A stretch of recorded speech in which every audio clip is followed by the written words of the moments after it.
Hey guys, Jarek here, and Komodo's back for some more Grid 2. This time I'm going to be doing some of the Euro races. This one's over in Paris specifically.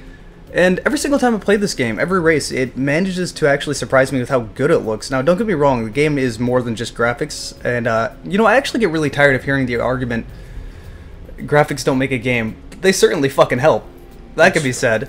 Especially when it comes to, like, a lot of cutscenes and a lot of characters talking. It's really hard to show emotion with bad graphics. So, you have a good blend of good gameplay and good graphics. It adds to the game a ton. I mean, imagine playing Crysis 3 without the graphics it had. It would just kind of be a meh shooter, which, to be honest, it was kind of a mediocre shooter, a little bit above average, if that. But, hey, Grid 2, let's talk about Grid 2. Yes. So yeah, this one's over in Paris. I'm just kind of showing the car I'm racing, basically the livery I got, and fucking Dino livery I have, if you didn't notice. Dino what now? There's a Dino livery on it. It's, I thought that was incredibly amusing. This game does one of those things where it gives you a ton of options to put on your car, and you almost feel overloaded when you look at it. It's like, shit, now I'm going to spend like an hour and a half just setting up my car the way I want it to have it set up, just making it look good and whatnot. I'm still stuck on something about livers. The livery, the paint job, I've never heard that phrase before. Ugh. Anyway, this one has a dyno on it. That's the only thing I wanted to point out. So yeah, this race is in Paris, and there is some very high-resolution textures in this game. And it's actually pretty impressive, because this game is actually only 10 gigabytes large, which, nowadays is like nothing. In fact, go back like 5 years or so, that would be a pretty damn big game, but this is just a standard PC game. I expected it to be a lot larger. I'm pretty sure Dirt 2 and Dirt 3 were actually bigger. I've never actually played them, so I wouldn't know. Yeah, that's... You said you were pretty big into racing games, but, well, used to be anyway. Yeah, you just kind of stopped playing. Yeah, that's honestly how I used to be. Racing games were actually the main games I used to play a lot, and then, I don't know, over the years I just slowly transformed over to shooters mainly. I'm pretty sure Half-Life 1 is what really started that, but, I don't know, it's interesting to see that.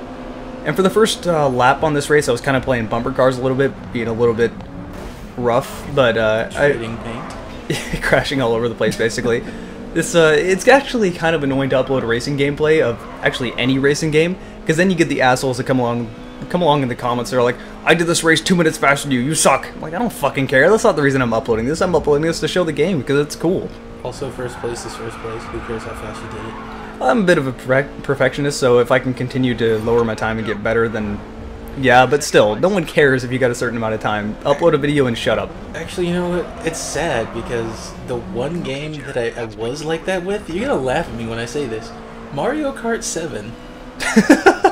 Am I the only person that didn't ever care about Mario Kart? Well, see, I got it when I first got my 3DS, and it was like, it was either that or Zelda, and I'd played Zelda who knows how many times over the years. Because they remake it and re-release it every single time they release a new console or handheld? Hey, I got to see that stupid annoying fairy in 3D.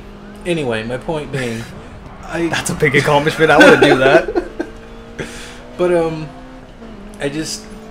Playing that game, I ended up, like, playing against my friends' ghosts and just trying to perfect my time and, drifting around corners, and I was like, oh man, I'm so good at this game. And then you start playing on the harder difficulties and everybody's firing everything at you and blue shells out the ass. See, the problem with racing games like Grid is that AI, even in the hardest settings, are too easy. Yet you go online and you get stomped. So, there's never that perfect difficulty. I can never understand that. It's like, it's on offline is supposed to be preparing you for that, and then it's like, you're not prepared. You're never prepared. Well, it's really hard to do AI when it comes to a racing game. Either you make them consistent, or you have to make the AI to the point of you get in first place and suddenly they're fucking godly. I hate it when racing games do that.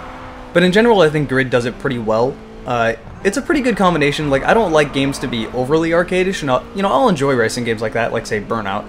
But I don't really like full-on simulation type games unless it's like an off-road type thing, because I'm more into off-road motorsports.